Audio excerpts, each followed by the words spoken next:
क्या हुआ जब नन्हे मोहम्मद अपने चाचा के घर गए और उनके घर रिस्क की बारिश होने लगी और एक नदी में कैसे रास्ता बन गया, चलिए जानते हैं। दादा हजरत अब्दुल मुत्तलिब के इंतकाल के बाद हमारे प्यारे नबी सल्लल्लाहु अलैहि वसल्लम हजरत अबू तालिब की देखरेख में उनके घर पल बढ़ रहे थे। लेकिन जिस दिन से नन्हे मोहम्मद सल्लल्लाहु अलैहि वसल्लम उस घर में आए, उसी दिन से घर का माहौल ही पलट गया। घर के चारों तरफ फिजा में एक अनोखी सी महक तैरती रहती। जहाँ पहले खाने की किल्लत लगी रहती थी, अब नन्हे मोहम्मद सल्लल्लाहु अलैहि वसल्लम के साथ दस्तरख्वान पर बैठने से उस खाने में इतनी बरकत आ जाती कि सब पेट भरकर खाते। हजरत अबू तालिब का घर जो पहले तंगी में डूबा था, अब रिस्क से भरने लगा। जो जमीन कभी सूखी और बेजान पड़ी थी, अब उस पर हरियाली लहलहाने लगी। अक्सर ये होता कि दूध की मशक आधी भरी होती, लेकिन जब नन्हे मोहम्मद सल्लल्लाहु अलैहि वसल्लम उसमें से बस एक घूंट लेते तो वो मशक लबालब भर जाती। घर के सभी लोग जी भरकर पीते, फिर भी दूध में कोई कमी न आती। बीवी ने हैरानी से पूछा, ये कैसा अजब नजारा है, ये क्या हो रहा है? हजरत अबू तालिब ने जवाब दिया, ये कोई अचरज नहीं, ये मेरे भतीजे मोहम्मद की बरकत है। जब हजरत अबू तालिब बच्चों को नन्हे मोहम्मद सल्लल्लाहु अलैहि वसल्लम के संग खेलते देखते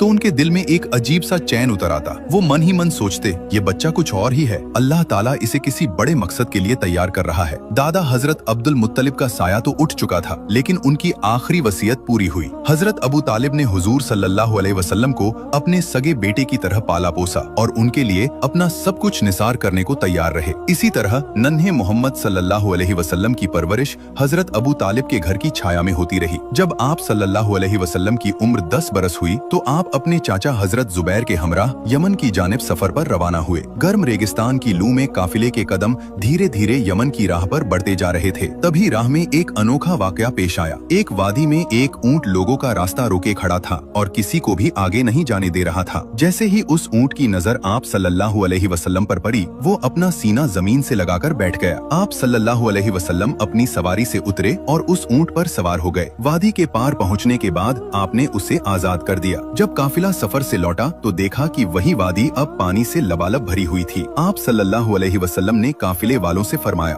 सब मेरे पीछे आ जाओ। जैसे ही आपने उस पानी में पहला कदम रखा, अल्लाह ताला ने अपनी कुदरत का जलवा दिखाया। पानी एक ही लम्हे में 2 हिस्सों में बट गया और रास्ता साफ हो गया। आप सल्लल्लाहु अलैहि वसल्लम और तमाम काफिले वाले बड़ी आसानी से वादी पार कर गए। जब काफिला सलामती के साथ मक्का लौटा तो लोगों ने ये पूरा माजरा शहर वालों को सुनाया। सबके मुंह से निकला, इस बच्चे की शान तो बेमिसाल है, सुभान अल्लाह। जो लोग नबी पाक सल्लल्लाहु अलैहि वसल्लम से सच्ची मोहब्बत रखते हैं, दिल से लिखिए, आई लव मोहम्मद सल्लल्लाहु अलैहि वसल्लम। और अगले पार्ट के लिए अभी सब्सक्राइब जरूर करें।